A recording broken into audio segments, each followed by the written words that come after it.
পক্ষ থেকে আপনাদের সকলকে বুঝিয়ে শুভেচ্ছা। আজকে আমরা যুক্তরাষ্ট্র ছাত্রলীগের পতাকাবাহী সংগঠন ছাত্রলীগ অধিনায়কের অপেক্ষা করছি। জয় বাংলা, জয় বঙ্গবন্ধু। ধন্যবাদ সবাইকে। কিভাবে প্রকাশ করবো আমার সে ভাষা জানা নেই। আপা আপনি ভালো থাকেন, আপনি ভালো থাকলে আমরা ভালো থাকবো। আপনি আজকে যে ভাষণ দেবেন, আপনি যে কথা আমাদের বলবেন, যে নির্দেশ দেবে, আমরা যুক্তরাষ্ট্রের আপনি যারা আছি আমাদের জীবনের শেষ আপনি দিয়ে সেখানে আমরা রক্ষা করবো।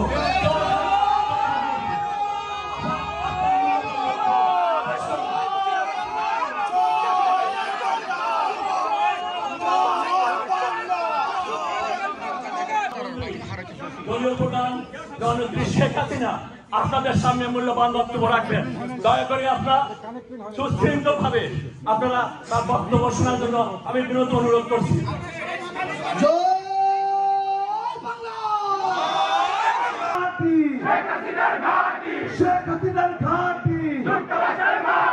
বাংলাদেশের মাটি, শেখ হাসিনা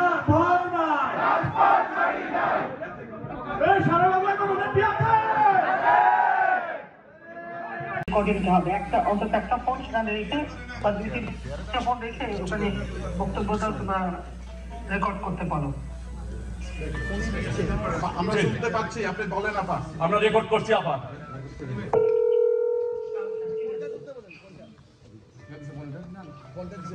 আমি সবাইকে আমার আন্তরিক শুভেচ্ছা জানাই। আর এটা বিজয়ের মাস, এই বিজয়ের মাসে আমার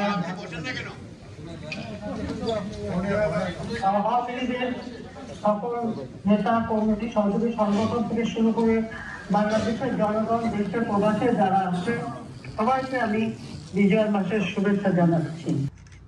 দেশের মানুষ যাতে উন্নত জীবন পায় সেভাবে অনেক কাজ শুরু করে, আর তার সুফল দেশবাসী পেতে শুরু করে। এটি দুর্ভাগ্য আমাদের অনেক ঘাত প্রতিঘাতের মধ্য দিয়ে যখন বাংলাদেশটাকে আমরা উন্নয়নশীল দেশের মর্যাদায় উন্নীত করলাম, কারণ 2008 নির্বাচনে আওয়ামী লীগ জয়ী হয়ে সরকার গঠন করে এবং তারপর থেকে দেশের সার্বিক উন্নয়নে কাজ করে যায়। বাংলাদেশের দারিদ্র্যের হার যেখানে 41% ছিল, আমরা তা কমিয়ে 18.7 নামিয়ে আনি। দুর্ভাগ্য আমাদের 2024 নির্বাচন যাতে না হয় তার জন্য অনেক চক্রান্ত করা হয়।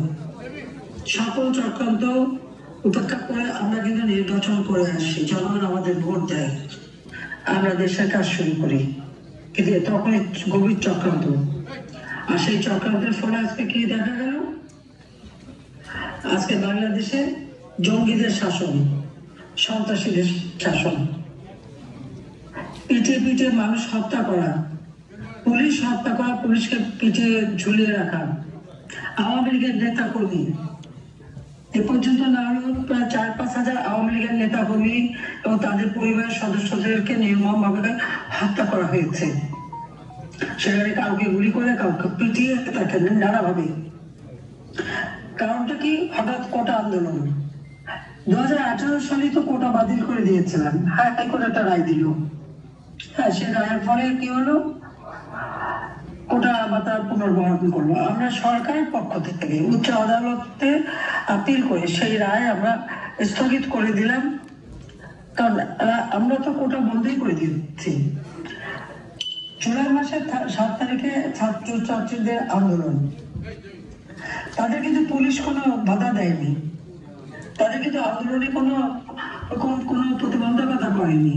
আমি বরং বলেছিলাম যে খবরদার ওদের কখনো পুলিশ গুলি করবে না, আন্দোলন করছে না করুক, কারণ কোটা তো নাই, আমরা তাদের সাথে আলোচনা করি। আমি বারবার তাদের ডেকেছি, গণভবনে তারা আসবে না। আমাদের মন্ত্রীরা গেছে, তাদের সাথে কথা বলেছে, সকল দাবি মেনে নেওয়া হয়েছে। আর কোটাও তখন নাই, 11 জুলাই থেকে কোনো কোটা ছিল না। যখন সব দাবি মানা হয়ে গেল তখন তাদের আসলে এক দফা দাবি, কেন আমাকে ক্ষমতা করতে সরে যেতে হবে। আমি অপরাধটা কি করলাম?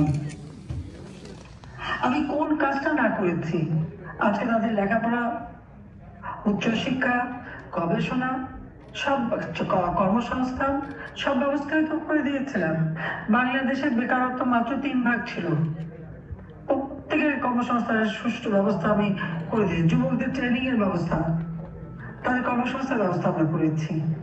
তরুণ সমাজ যা আমাদের ভবিষ্যৎ, তারা যেন আধুনিক প্রযুক্তি জ্ঞান সম্পন্ন হয় সেই ব্যবস্থা আমরা করেছি।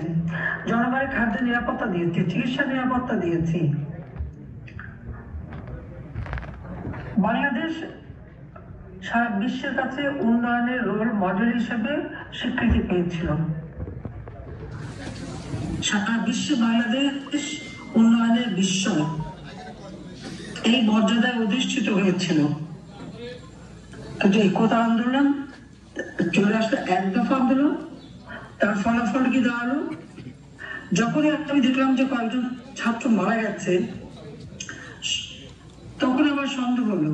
কারণ আমি আপনাদের একটা কথা স্পষ্ট বলি, আপনারা একটু খোঁজ করে দেখবেন যে আবু সাইদকে পুলিশ গুলি করলো, আবু সাইদ গুলি খেয়ে মারা গেল। এটা ভিডিও আপনাদের সামনে প্রচার করা হলো, দেশবাসীর সামনে প্রচার করা হলো। কিন্তু সেই আবু সাইদকে যে পুলিশের গুলি খেলো বললো, তাকে কিন্তু হাসপাতালে নিয়েছিল কয়েক ঘন্টা পরে। আড়াইটার দিকে, প্রায় 2:30 দিকে গুলিটা হয়, আর তাকে হাসপাতালে নেয় রাত্রি 8টায়। গুলি খাওয়া একজন রোগীকে সাথে সাথে হাসপাতালে নিতে হয়, তার বুলেট বের করতে হয়, তাকে চিকিৎসা করতে হয়, তাকে বাঁচাবার চেষ্টা করা লাগে। কিন্তু তাকে কিন্তু হাসপাতালে নেয় নাই কেন? কারণটা কি? রহস্যটা কি? তার পোস্টমর্টমের যে রিপোর্টটা বেরিয়েছিল, এবং আমি এই ঘটনার পরেই, আপনারা জানেন যে আমি একটা জুডিশিয়াল এনকোয়ারি কমিটি করে দিয়েছিলাম, এবং সেই জুডিশিয়াল এনকোয়ারি কমিটি উচ্চ আদালত থেকে, হাইকোর্টের 3 জন জজকে নিয়ে আমি জুডিশিয়াল এনকোয়ারি কমিটি করে দিই। তারা কিন্তু কাজও শুরু করেন, এমনকি রংপুরে তারা ভিজিট করেন। কি দুর্ভাগ্যের বিষয়, এরপর একটার পর একটা লাশ পড়তে থাকি। লাশের উপর পাড়াতে ক্ষমতা থাকার তো আমার ইচ্ছা নেই, কিন্তু আমি যখন আমাদের যখনই যারাই আহত হতো, তাদের সাথে সাথে আমাদের তখন স্বাস্থ্যমন্ত্রী ছিলেন সামন্ত সেন, এবং আমাদের স্টেট মিনিস্টার রোকেয়া, হাসপাতাল, প্রত্যেকটা হাসপাতালে গেছে, সকলের চিকিৎসা ব্যবস্থা আমরা করেছি। সেখানে ধর্ম নির্বিশেষে আমাদের ছাত্রলীগের তাদের সেই চট্টগ্রামে ছাদের থেকে ফেলে দিয়েছে, 4 তলের পথে তাদের ফেলে দেওয়া, হাত কাটা, রক কাটা করে যাওয়ার পরেও তাদের উপরে নির্যাতন। এইভাবে আওয়ামী লীগ ছাত্রলীগের নেতা কর্মীদের পর অকথ্য অত্যাচার নির্যাতন শুরু হলো, এবং তাদেরও হত্যা করা হলো। এমন কোন জেলা নাই, থানা নাই যেখানে আওয়ামী লীগের নেতা কর্মীদের ঘর বাড়ি জ্বালিয়ে ছাড়খাড় করা হলো। মেট্রো রেল থেকে শুরু করে পুলিশ হত্যা, এটা যে আমাদের সেই নোবেল সুৎখর ইউনূস তার মেটিকুলাসলি ডিজাইনের একটা অংশ। কারণ তিনি আন্দোলনের ব্যাপারে, আপনাদের মনে আছে বিল ক্লিন্টনের অনুষ্ঠানে সে খুব স্পষ্টভাবে বলল যে এই আন্দোলনে কোনো নেতৃত্ব ছিল না, আপনারা দেখেন নাই। এই আন্দোলনে কোনো ছাত্র বা কারো কোনো কিছু করার ছিল না, এটা হলো তার মাস্টার মাইন্ড দ্বারা মেটিকুলাসলি ডিজাইন করে এই আন্দোলন করা হয়েছিল, এবং সেভাবে সে আমাকে ক্ষমতাচ্যুত করেছে, এবং সে ক্ষমতা এসেছে। তাহলে এই আন্দোলনে তাহলে কারা ছিল?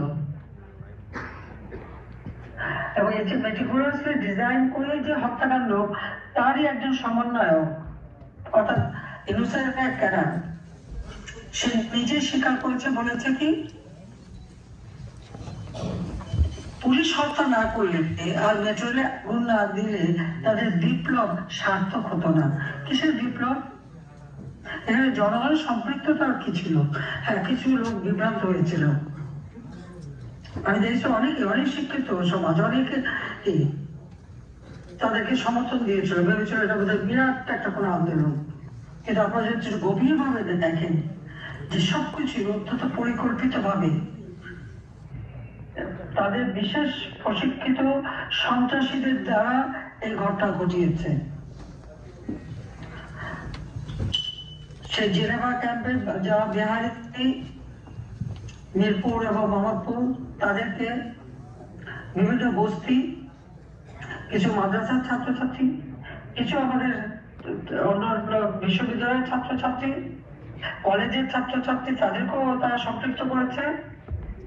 এবং যারা ছাত্র না তাদের জন্য সাদা প্যান্ট, কালো প্যান্ট, সাদা শার্ট তৈরি করে ফলস আইডি কার্ড পরিয়ে তাদেরকে মাঠে নামিয়েছে ছাত্র হিসেবে। আর তাদের ব্যাগে কি থাকতো?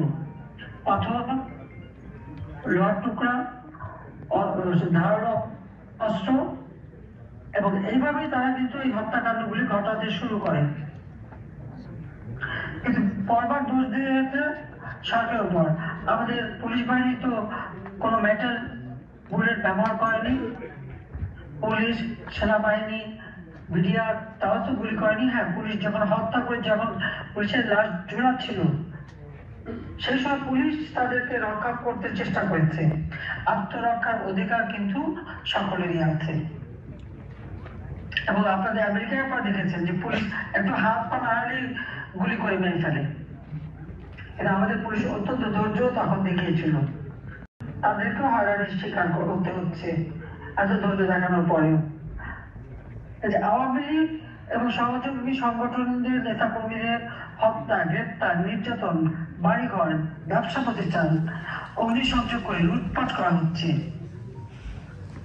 আবার তাদের বিরুদ্ধেই হত্যা মামলা দেওয়া হচ্ছে। পুরো জিনিসটাই যে সাজানো একটা নাটক করে হাজার হাজার কোটি টাকা খরচ করে ক্ষমতা এসেছে, এতে কোনো সন্দেহ নেই। আমার প্রশ্ন হচ্ছে যে দেশটা আজকে এত উন্নত হচ্ছিল, সেই দেশটাকে এইভাবে সর্বনাশ করার কি অধিকার তার ছিল? আজকে রিমান্ডে নিয়ে অত্যাচার করা হয়, ছেলেকে না পেলে মাকে হত্যা করে, ছেলেকে না পেয়ে বাড়িতে আগুন দিয়ে মা ও চাচিকে পর্যন্ত হত্যা করছে। সেটা আপনারা দেখতে বলবিবাজারই ঘটনা ঘটলো মাত্র 7 ডিসেম্বর। গত পরশুই বগুড়ায় জেলখানায় আমাদের যুবলীগের কয়েকজন কর্মী মৃত্যুবরণ করে, তাদেরকে হত্যা করা হয়।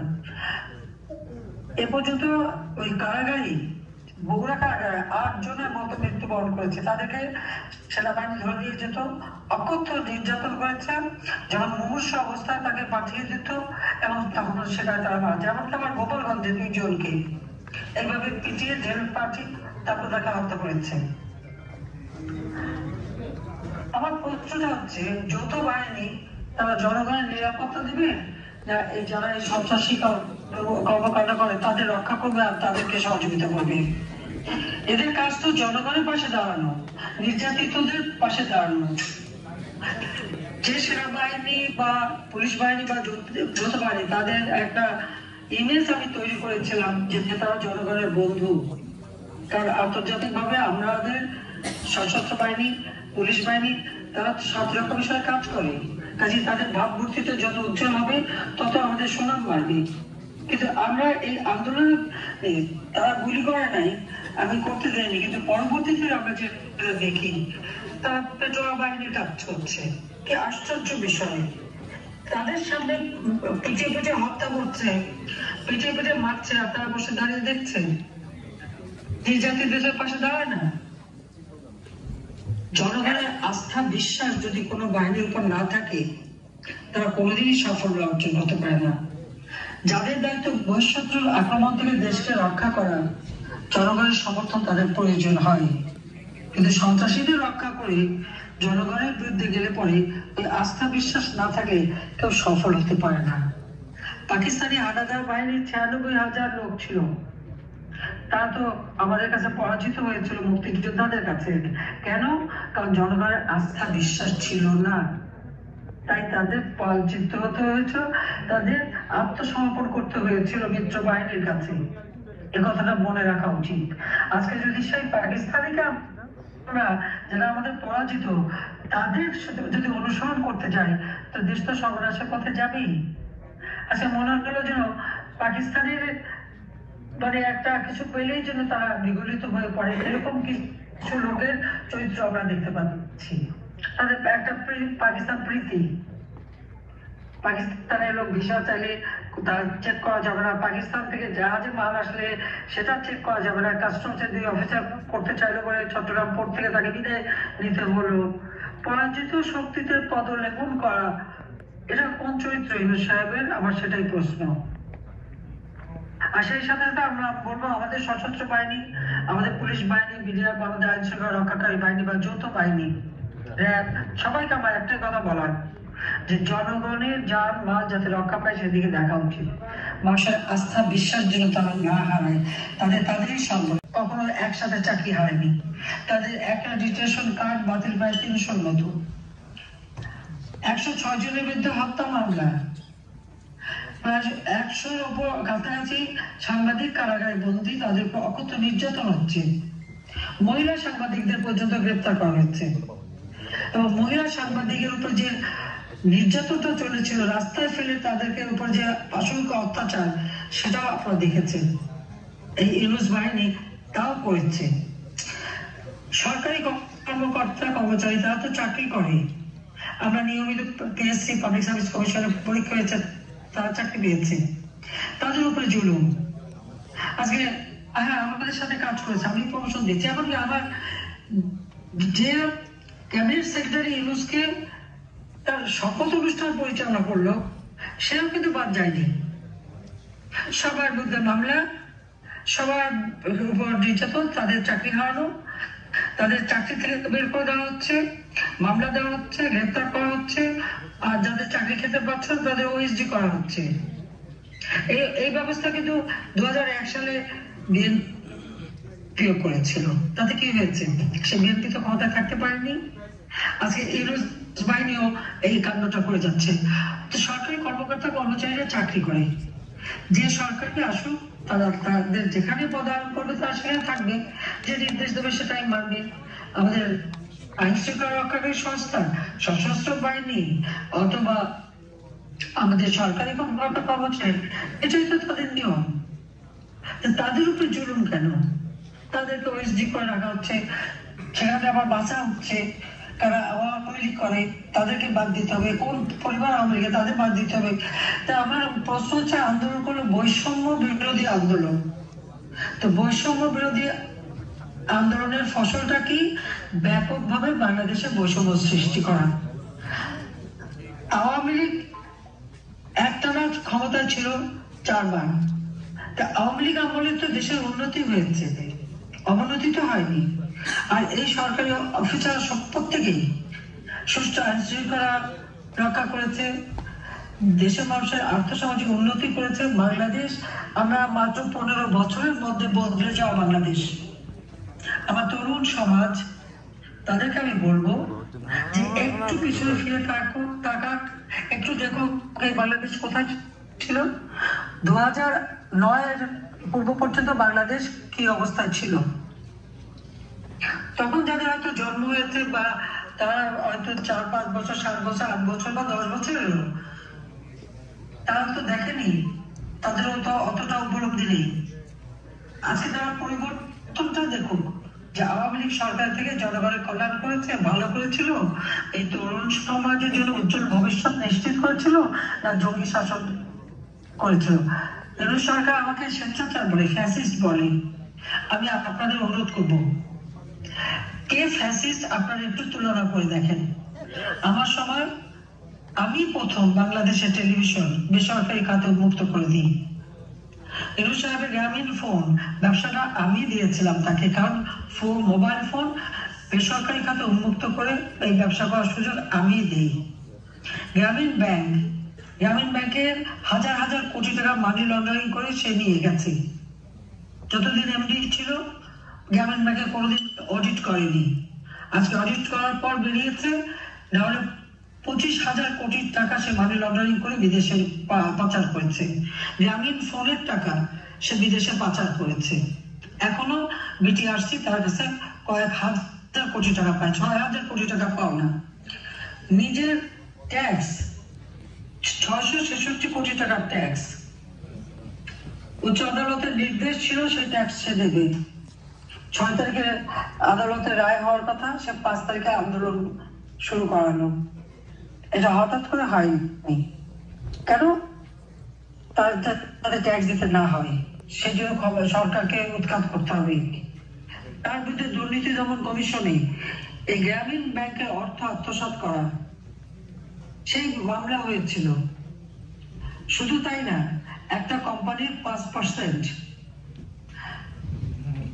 লেবারদের ওয়েলফেয়ার ফান্ডে দিতে হয়, কিন্তু স্যার কোনোদিনই লেবারদের ওয়েলফেয়ার ফান্ডে 1 পয়সাও দেয়নি, সব পয়সা সে মেরে খেয়েছে এবং সেখান থেকে 25 কোটি টাকা তছরূপ করে সে ঘুষ দিয়েছে। 2 লেবারের যারা আন্দোলন করেছিল তাদের প্রেসিডেন্ট সেক্রেটারিকে এক একজনকে 3 কোটি টাকা করে ঘুষ দেয়, এমনকি অ্যাটর্নি জেনারেলকে ঘুষ দেওয়ার জন্য টাকা সাথে, কিন্তু অ্যাটর্নি জেনারেল সেটা নেয়নি। তখন জিনিসটা ফাঁস হয়ে যায়, জনসম্মুখে চলে আসে।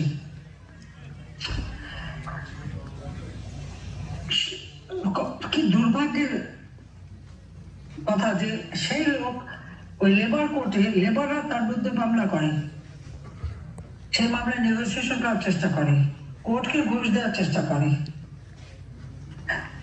ওই লেবার কোর্টে মামলায় তার শাস্তি হয় 6 মাসের কারাদণ্ড।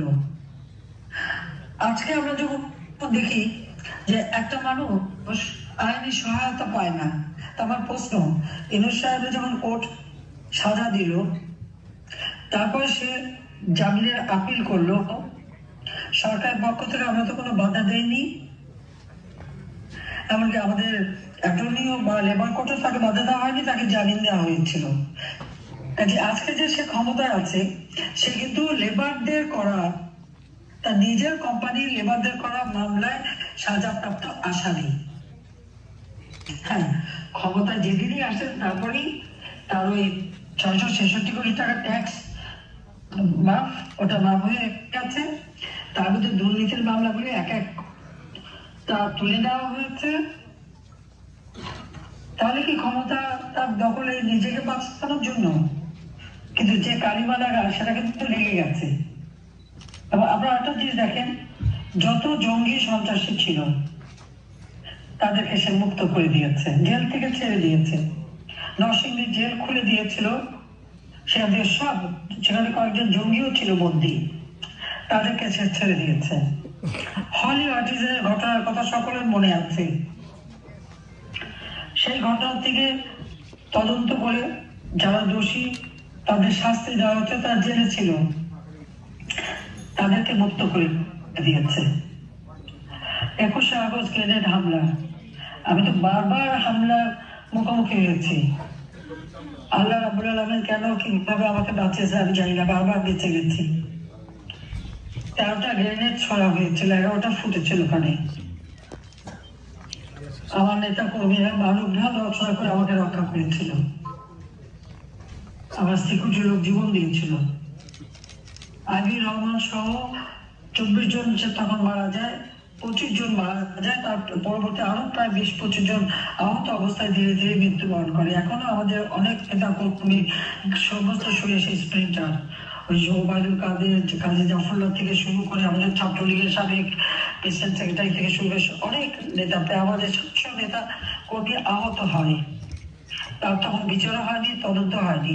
2007 সালে তত্ত্বাবধায়ক সরকার এসে এই তদন্ত শুরু করে। আমরা তো মামলাও করতে পারিনি, আমাদের মামলাও নেয়নি। 40 সাহেব বাবু সাহেব চৌধুরী গিয়েছিল মামলা করতে, অতি ছিল, সে মামলা নেবে না, ফেলে রেখে চলে আসতে হয়েছিল। তত্ত্বাবধায়ক সরকার এসেই তদন্ত করে, তারপর সেই বিচার হয়।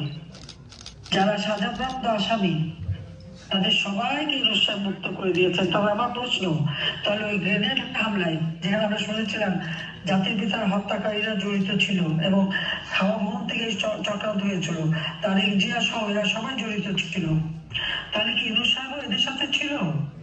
সেও কি ওই 21শে আগস্ট গ্রেনেড হামলার মানে ইসের সাথে জড়িত? আমার তো সেটাই মনে হচ্ছে যে সেও আর সবাই জড়িত ছিল। এদেরকে ছেড়ে দেবে কেন? 200 সন্ত্রাসী যে কটা বন্দিখানায় সবাইকে সে মুক্ত করে দিয়েছে। আসলে তার আন্দোলনটা, এটা ছাত্র আন্দোলনও না, জনগণের আন্দোলনও না, এই সন্ত্রাসীদের সাথে তার একটা সম্পর্ক ছিল। তার ওই মেটিকুলাসলি ডিজাইনের মাস্টার মাইন্ড সে নিজেই হচ্ছে খুনি, এবং সে এদেরকে ব্যবহার করেছে। এদেরকে ব্যবহার করেই তারা সে এই আন্দোলনের নামে গণহত্যা চালিয়ে দেশকে আজকে একটা চরম বিপদের মধ্যে ফেলে দিয়েছে। আজ ন্যায় বিচার পাওয়ার অধিকার নাই। একজন যদি কারাগারে বন্দিখানায় নিয়ে যাচ্ছে, আমাদের বয়স্ক নেতা সেই রমেশ চন্দ্র বাবু থেকে শুরু করে এদেরকে গ্রেপ্তার করেছে, হাতে হ্যান্ডকাপ পরানো। আমি কখনো দেখি নাই যেভাবে হাতে হ্যান্ডকাপ পরিয়ে রাজনৈতিক নেতাদের নিয়ে যায়। আবার পুলিশও তাদের নিয়ে যাচ্ছে, ওই বিএনপি জামাত এবং ইউনুস বাহিনী তাদের উপর হামলা করছে। এটা কোন ধরনের কথা? ন্যায় বিচার পাওয়ার অধিকারও বাংলাদেশের মানুষের নাই। আজকে তাদেরকে কোর্টে আইনজীবী যেতে পারে না। যে কোনো একজন যদি মামলা আসামি হয়, রাষ্ট্রের দায়িত্ব থাকে, সে যদি আইনজীবী নিয়োগ দিতে না পারে, তাহলে তার কাছে আইনজীবী তাকে সরকারের পক্ষ থেকে দিতে হবে। আর আমরা এখানে কি দেখি, বিএনপি জামাতের আইনজীবীরা তারা কারণ আওয়ামী লীগের কোন নেতা কর্মী অথবা সংখ্যালঘু সম্প্রদায় তাদের কেউ তাদের ডিফেন্সে দাঁড়াতে পারবে না, আইনজীবী দাঁড়াতে পারবে না। এমনকি আপনারা জানেন যে চিন্ময় কৃষ্ণ দাসকে, সেটা তো সাধু, হ্যাঁ জুলুম হয়েছে, জুলুম তো সংখ্যালঘুদের উপর হয়েছে। মসজিদ, দরগা শরীফ হামলা করা হয়েছে। মানে ইউনুস বাহিনীর কর্মকাণ্ড দেখে অবাক হতে হয়, যেখানে আমাদের বিভিন্ন সেই এমনকি সিলেটে আপনারা জানেন সেখানে শাহপরান মাজার পর্যন্ত হামলা করেছে। এই মাজার, দরগা শরীফ, মসজিদ সব জায়গায় হামলা করা, সেগুলি দখল করা, হিন্দুদের মন্দির ভাঙা, হিন্দুদের বাড়ি বাড়ি যেয়ে লুটপাট করা, এমনকি 11টা গির্জা তারা ভেঙেছে। খ্রিস্টান ধর্মাবলম্বী তারাও কিন্তু রেহাই পায়নি। বুদ্ধ মঠ তারা ভেঙেছে, আগুন দিয়ে পুড়িয়েছে। পার্বত্য চট্টগ্রামে পর্যন্ত তারা হামলা করেছে, হত্যা করেছে, যে কারণে কঠিন জীবনদান তারা করে নাই। এইভাবে একটা চরম নির্যাতন চলছে। চিন্ময় কৃষ্ণ দাসের পক্ষে আইনজীবী দাঁড়ালো কেন? তাদের উপরে হামলা। এমনকি এটা সবথেকে দুর্ভাগ্য যে কোর্ট প্রাঙ্গণে আইনজীবীকে পিটিয়ে হত্যা করেছে। অবাক হওয়ার কিছু নেই, কারণ চিফ জাস্টিসকে চরম অপমান। এই ছাত্র নামধারীরা যে আছে সমন্বয়টা, তার বাড়িতে হামলা, কোর্টে হামলা করে এমন পরিস্থিতির সৃষ্টি করেছে যে চিফ জাস্টিস পদত্যাগে বাধ্য হয়েছে। দুর্ভাগ্যের বিষয় যে যারা পদত্যাগ করতে চায়নি তাদেরকে সরিয়ে দেওয়া হয়েছে। আইন বিষয়ক উপদেষ্টা, তার তো চরিত্রের কোনো ঠিক ঠিকানা নেই, কথাবার্তারও ঠিক ঠিকানা নেই। সে বলেছিল 26 লক্ষ ভারতীয়রা নাকি বাংলাদেশে চাকরি পেয়েছিল, কইসে 26 লক্ষ, সে তো নাম দিতে পারেনি।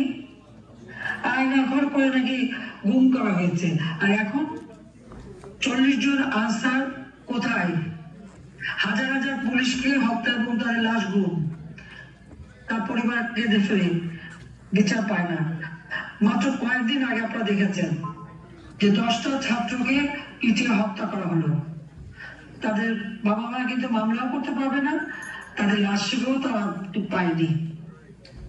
এইভাবে যে অত্যাচারগুলি চলছে, আর কোর্টে চিফ জাস্টিসকে অপমান করে তাকে তাড়ানো।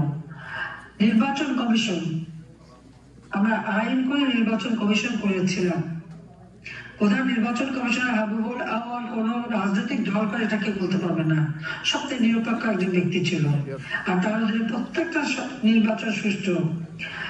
নির্বাচন কমিশন, মানবাধিকার কমিশন, পাবলিক সার্ভিস কমিশন সহ যতগুলি প্রতিষ্ঠান, প্রত্যেকে এই লাঠিয়াল বাহিনী দিয়ে অপমান করে করে তাদেরকে বিদায় দেওয়া হয়েছে। এটা কোন ধরনের অরাজকতা? এটা কি ধরনের রাষ্ট্র পরিচালনা? তাদেরকে বিদায় দিয়ে সব জায়গায় দলীয়করণ করা হয়েছে। বৈষম্যহীন সমাজে সব বৈষম্যই সৃষ্টি করা হচ্ছে।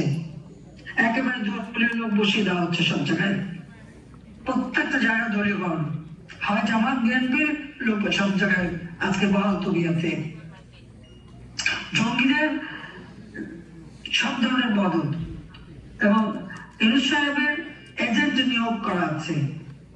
আমি আগেও বলেছি আপনাদের, শুধু ঢাকার জন্যই 40 জন এজেন্ট তার, প্রত্যেকটা মন্ত্রণালয় থেকে শুরু করে প্রতিটি সংবাদ সংস্থা, সেটা পত্রিকা হোক, টেলিভিশন হোক, রেডিও হোক, সব জায়গায় তার এজেন্ট বসা।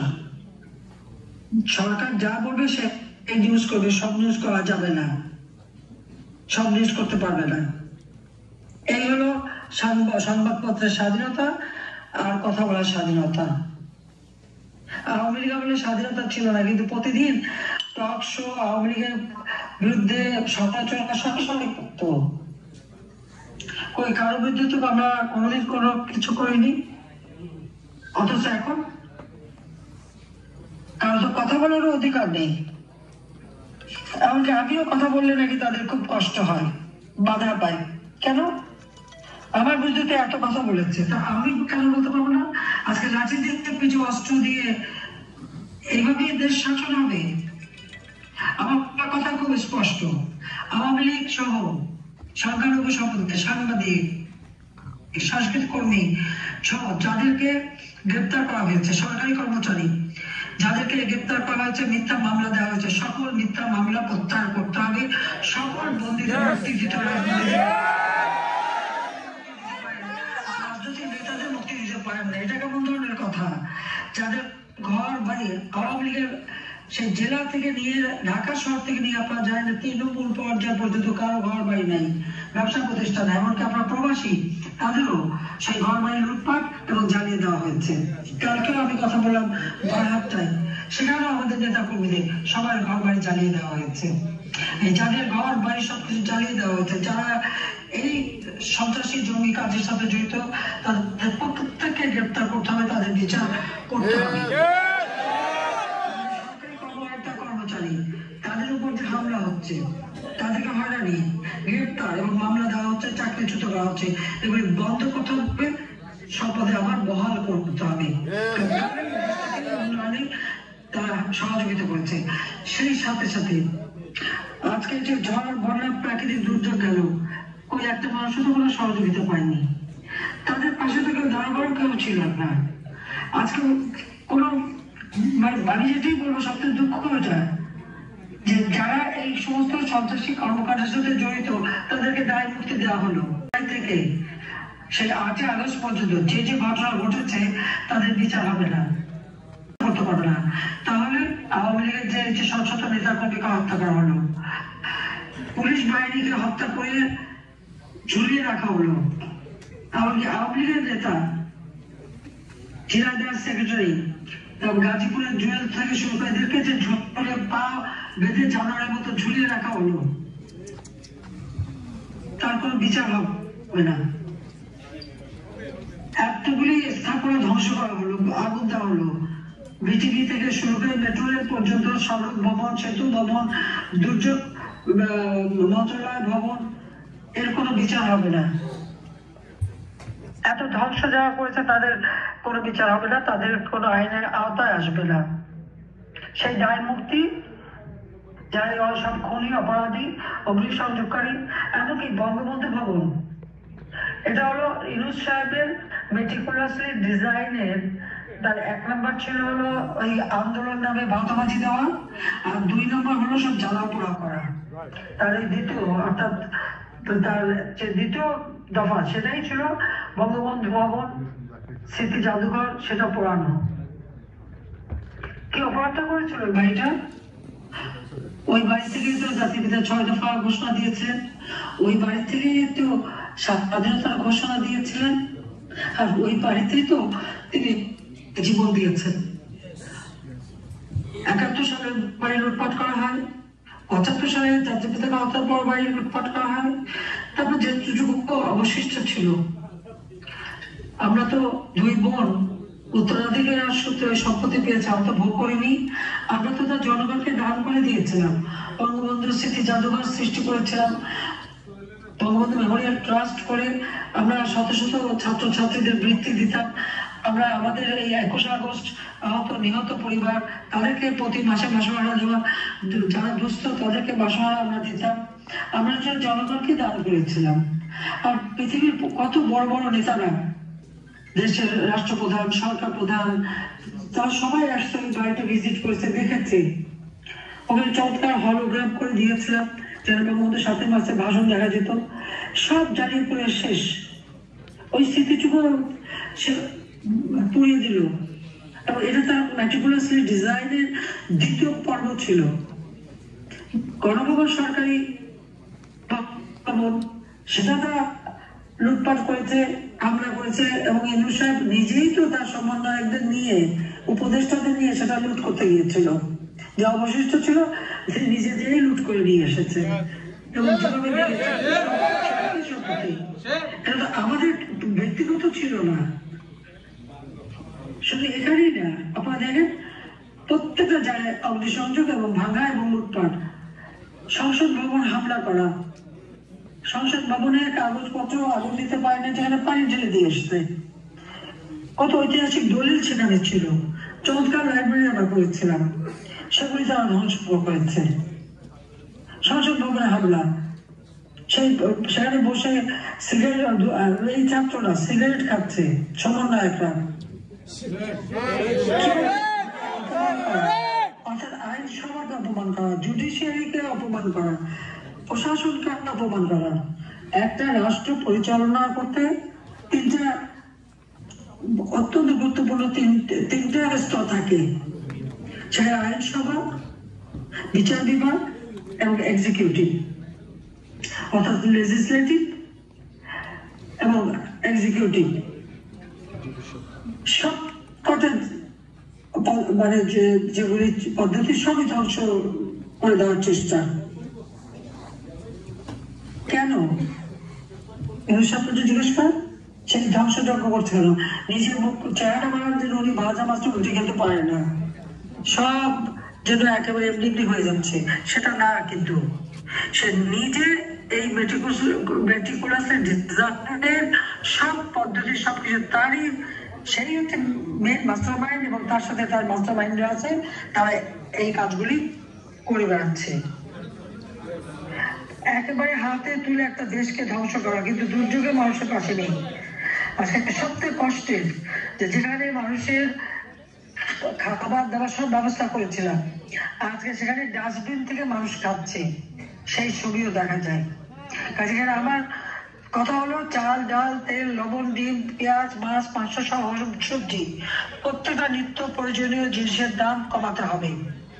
কারণ এগুলি সব মানুষের ক্রয় ক্ষমতার আওতার বাইরে চলে গেছে। মানুষ কাজ পায় না, ওই দিন মজুর, খেটে খাওয়া মানুষ, রিক্সাওয়ালা, কেউই টাকা কামাই করতে পারছে না। কেউ আজকে সংখ্যালঘুদের উপর যে চরম নির্যাতন, আওয়ামী লীগ নেতা কর্মীদের উপরে নির্যাতন, এগুলি সব বন্ধ করতে হবে। এবং মানুষ আজকে চুরি ডাকাতি প্রতিনিয়ত, কারো জীবনের তো নিরাপত্তা নেই, যে কোনো সময় যে কোনো বাড়িতে ঢুকে যায়। সংসদ ভবনে প্রত্যেকটা সংসদ সদস্যের যে তাদের যে ফ্ল্যাটগুলিতে তারা সেশন চলার সময় থাকতো, তার মেটিকুলাসলি ডিজাইনের অংশ হিসেবে তার এই সমন্বয়করা এবং যে সমস্ত ওই যে আউট লোকদেরকে ছাত্র সাজিয়ে এনে আন্দোলন করেছে, প্রত্যেকটা তাদের ঘর ভেঙেছে, জিনিসপত্র লুটপাট করেছে। সম্প্রদায় কাউকে ছাড়েনি, সবার উপরে জুলুম অত্যাচার, এই জুলুম অত্যাচার বন্ধ করতে হবে। শিক্ষা প্রতিষ্ঠানগুলিতে হামলা, ভেঙে তছনছ, একটার পর একটা শিক্ষা প্রতিষ্ঠান ধ্বংস করে দিচ্ছে। আর সেখানে কি ছাত্রলীগ যারা করতে, তারা লেখাপড়া করতে পারবে না। আওয়ামী লীগ যারা করতে, তাদের ছেলে মেয়েরা স্কুল কলেজ ইউনিভার্সিটিতে যেতে পারবে না। তাহলে যে সাক্ষরতার হার মাত্র 45% ছিল আওয়ামী লীগ আমলে, সেটা আমরা 78.8 চেষ্টা তো তোদের বাপ আইয়ুব খানও চেষ্টা করেছিল।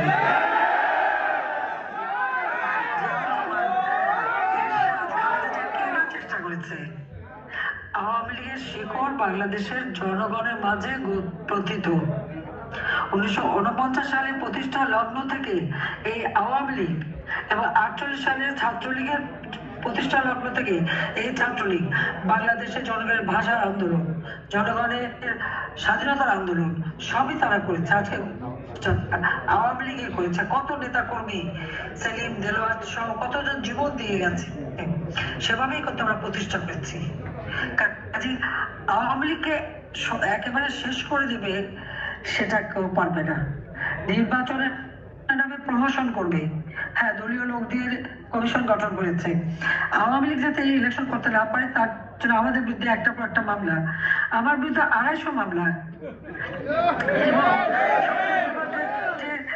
যে আইসিটি যা আমরা যুদ্ধ অপরাধ বিচারের জন্য গঠন করেছিলাম, জাতির পিতা করেছিলেন যুদ্ধ অপরাধীদের বিচার, সেটা বন্ধ করেছিল জিয়াউর রহমান, তাদেরকে ক্ষমতায় এনেছিল যুদ্ধ অপরাধীদের। আর এরপর আওয়ামী লীগ সরকার আসার পরে আমরা যুদ্ধ অপরাধীদের বিচার করার জন্য যে আদালত তৈরি করি, সেই আদালতে আমার মামলা, আর যুদ্ধ অপরাধীদের ডিফেন্সে যে ছিল সে হয়ে গেছে চিফ প্রসিকিউটর, আর বিএনপির একটা দল এবি পার্টি তার চেয়ারম্যান হয়ে গেছে চেয়ারম্যান। এদের কাছে কি ন্যায় বিচার পাবেন? আর আমার বিরুদ্ধে এবং আওয়ামী লীগের নেতাদের বিরুদ্ধে সব হত্যা মামলা আপনারা দেখেছেন, ইতিমধ্যে 35 জন যাদেরকে আমি হত্যা করেছিলাম বলে আমার বিরুদ্ধে মামলা দিয়েছে, সেই 35 জন জীবিত হয়ে ফিরে এসেছে। 250 মামলার মধ্যে 35 জনই জীবিত হয়ে ফিরে এসেছে। অনেকে মামলা দিয়েছে জানি না কার বিরুদ্ধে মামলা, কি মামলা তার বলছে আমরা তো জানি না, আমাদের বলছে সই করছি, ওনারা জানেন সবে, ওনারা কারা।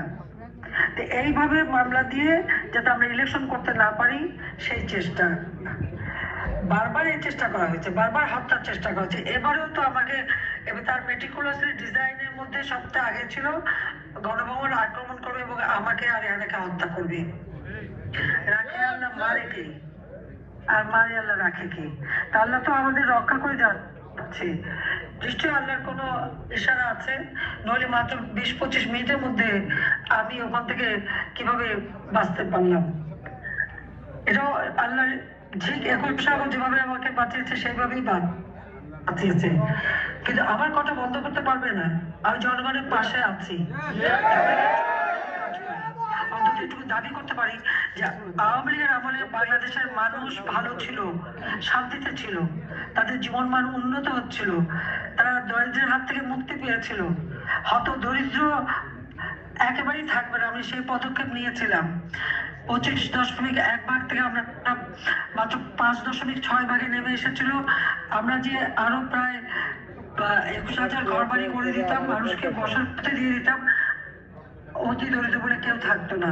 কিন্তু দুর্ভাগ্যের বিষয়, আশ্রম প্রকল্পে যাদেরকে ঘর দিয়েছি ভূমিহীন, তাদের ঘরগুলিও দখল করে নিচ্ছে ইউনুস বাহিনীর লোকেরা, এবং সেখানে তারা আবার সেই গৃহহীন ভূমিহীন হয়ে যাচ্ছে। এটাই হলো দুর্ভাগ্যের বিষয়। গরিবের পেটে লাথি মারা আর জনগণকে নিয়ে তামাশা করা, এটাই তার চরিত্র। কাজী আজকে আপনাদের সকলকে, যার প্রবাসে আছেন, দেশে প্রবাসে সকলকেই ঐক্যবদ্ধ হতে হবে। এই ফ্যাসিস্ট খুনি মাস্টারমাইন্ড ইউনুস, তার ক্ষমতা থাকার কোনো অধিকার নাই। সাংবিধানিক ভাবে ক্ষমতা দখল করেছে সন্ত্রাসীদের দ্বারা, অস্ত্র আর অর্থ দ্বারা। সারা বাংলাদেশে সে এজেন্ট নিয়োগ করেছে। কাজে প্রত্যেকটা বাংলাদেশের গ্রামে গঞ্জে, ইউনিয়নে, জেলায়, উপজেলায় খোঁজ করতে হবে তার ওই এজেন্টটা কি করতে যাচ্ছে। তারা মানুষ বিভ্রান্ত করা, অর্থ দিয়ে সন্ত্রাসী কেনা, আর আওয়ামী লীগ নেতা কর্মী তাদের সমর্থক কারা আছে, ওখানকার অ্যাফ্লুয়েন্ট কারা, তাদেরকে খুঁজে বের করা, এই কাজ তারা করতে যাচ্ছে। কাজে জনগণেরও কাজ হবে তাদেরকে খুঁজে বের করা যে এই অপকর্ম তারা কারা করছে, সেটা সবাইকে খুঁজে বের করতে হবে। আর আজকে জনগণকে রুখে দাঁড়াতে হবে। এই ইউনুস ক্ষমতায় থাকলে এদেশের মানুষের কখনো অর্থনৈতিক মুক্তি আসবে না, জীবনের শান্তি আসবে না, নিরাপদে চলতে পারবে না, নিরাপদে বাড়িতে ঘুমাতেও পারবে না। আজকে মানুষ নিরাপদে চলতে পারে না, এই দুরবস্থা। কাজে এই দুরবস্থা থেকে জনগণকে বাঁচাতে হবে, রক্ষা করতে হবে।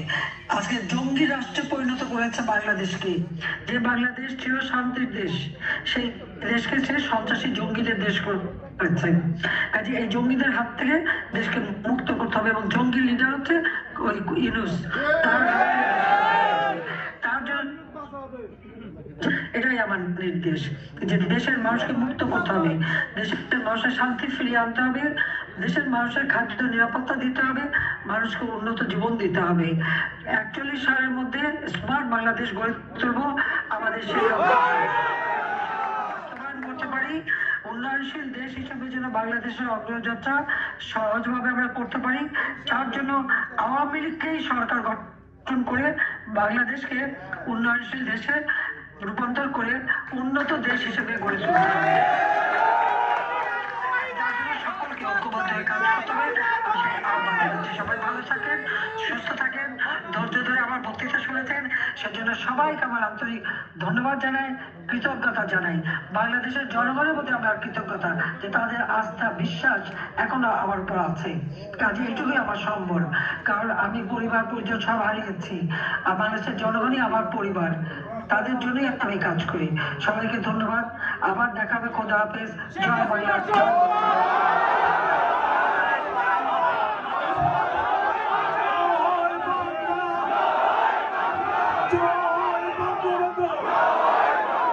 শেখ হাসিনার ভয় না, রাজপথ ছাড়ি না, দিয়েছি তো রক্ত, রক্তের বন্যা, শেখ হাসিনা এগিয়ে চলো, সারা বাংলা তোমার সাথে, জয় বাংলা, জয় বঙ্গবন্ধু, রাজাকারের রাস্তা না, চালিয়ে দাও, পুড়িয়ে দাও, জয় বাংলা, জয় বঙ্গবন্ধু, শেখ হাসিনার ভয় নাই, রাজপথ ছাড়ি নাই, শেখ হাসিনা বীরের বেশে,